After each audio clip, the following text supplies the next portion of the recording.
Hello guys, welcome to our channel exam hacker. इस video में हम बात करेंगे कि आप डेटा स्ट्रक्चर में यूनिट 1 में कौन कौन सा इम्पोर्टेंट टॉपिक करके जाओ और कौन कौन से इम्पोर्टेंट क्वेश्चन आप देखोगे जिससे आपका एग्ज़ाम बिना कोई स्ट्रेस के परफेक्टली निकल जाए और कोई भी क्वेश्चन आए उस टॉपिक से रिलेटेड तो आपको कोई इशू नहीं आए, आप आराम से क्वेश्चन सॉल्व कर लो और आपको आंसर अच्छा मार्क्स अचीव कर लो आप। तो हमारा यही मोटिव है इस वीडियो के लिए। तो चलिए शुरू करते हैं। गाइस, वीडियो को प्लीज़ शेयर कर देना, सब्सक्राइबर की बहुत नीड है हमें, और प्लीज़ अपने फ्रेंड्स को शेयर करो।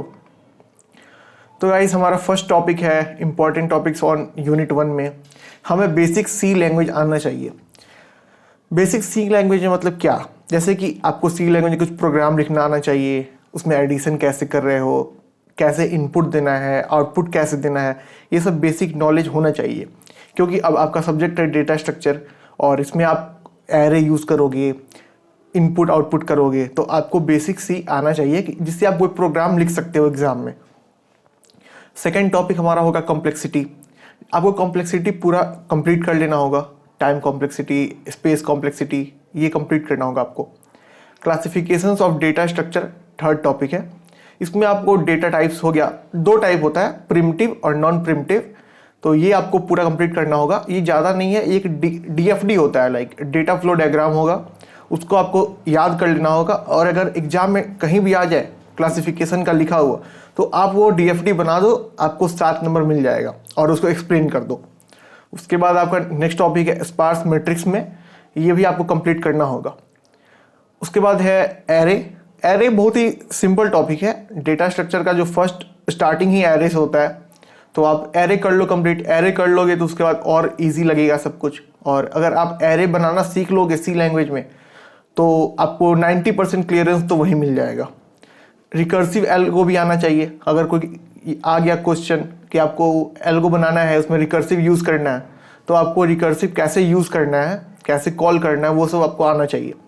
और फिर डिफरेंट एल्गो भी आना चाहिए, लिंक्ड लिस्ट हो गया, डबल लिंक्ड लिस्ट हो गया, सिंगल लिंक्ड लिस्ट हो गया, ये सब, या फिर जो एल्गो सिलेबस में है वो सब अपने को आना चाहिए।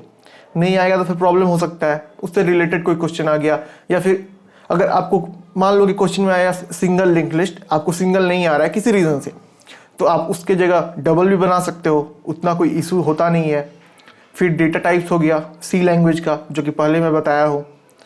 उसके बाद एक टावर ऑफ हार्मनी प्रॉब्लम होता है, वो प्रॉब्लम आपको कंप्लीट कर लेना होगा। अगर वो प्रॉब्लम आता है तो आप उसको एक्सप्लेन कर दो, उसके बाद उसका डायग्राम बना दो।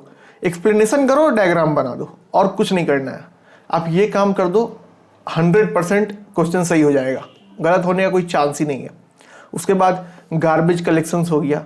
ये जो फ्यू टॉपिक्स मैं अभी बताया हूँ आपको, ये ऐसे टॉपिक्स हैं जो कि मतलब कि पिछले साल या फिर पिछले के पिछले या फिर पहले क्वेश्चन आ चुके हैं इनसे रिलेटेड। तो ये ऐसे टॉपिक्स हैं जो कि रिपीटेड हो रहे हैं। ऐसा नहीं है कि ये सारा टॉपिक है, सारा टॉपिक तो अलग है, उसका मैं स्क्रीनशॉट आपको दे दूंगा अभी, लेकिन ये ऐसे टॉपिक्स हैं जो कि रिपीट हो रहे हैं। तो आप ये कंप्लीट कर लो, आपका डेटा स्ट्रक्चर यूनिट 1 कंप्लीट हो जाएगा। और बाकी जो अलग अलग जो टॉपिक्स है जिसका मैं स्क्रीनशॉट दे रहा हूँ, उनको भी आप ऐसा कंप्लीट कर लो कि आपको कोई इशू नहीं हो उसमें, वो भी आराम से आप पास कर लो, वो भी आराम से बना लो आप। और guys, thanks for watching the video. आगे भी और भी यूनिट वाइज और वीडियोस आने वाले हैं, सब्जेक्ट वाइज, यूनिट वाइज। अगर आपको कोई भी इशू है तो आप कमेंट कर सकते हो, उस प्रॉब्लम का सॉल्यूशन भी हम प्रोवाइड करा देंगे।